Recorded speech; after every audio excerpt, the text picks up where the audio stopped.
আসসালামু আলাইকুম প্রিয় ছাগলবাসী। আপনাদের জন্য আমি আজকে আরেকটা ছাগলের ভিডিও নিয়ে আসলাম।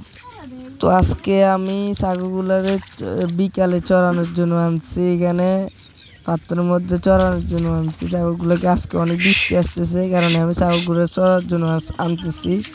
তাড়াতাড়ি করে চড়াই নিতেছি, কারণ অনেক বৃষ্টি আসতেছে, কারণে তাড়াতাড়ি করে চড়াই নিতেছি আমি ছাগলগুলোকে।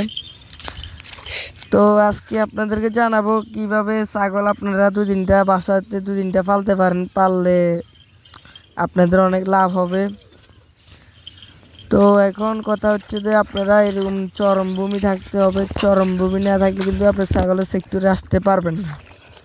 আপনার ছাগলের সেক্টরে আসার জন্য আপনার চরমভূমি থাকতে হবে। এভাবে চড়াতে হবে, বিকালে সকালে চড়াতে হবে ছাগলগুলোকে। এখন অনেক বৃষ্টি আসতেছে, কারণ ছাগলগুলো তাড়াতাড়ি করে আমি চড়াইতেছি, কারণ আমি এগুলা বাড়িতে নিয়ে চলে যাব ছাগলগুলোকে। এই কারণে তাড়াতাড়ি করে চড়াই নিতেছি। অনেক মেঘ আসতেছে, অনেক বৃষ্টি আসতেছে, এখন পুরোপুরি অবস্থা খারাপ বৃষ্টি। তো আজকের মতন ভিডিও পর্যন্ত, তার জন্য বাই বাই।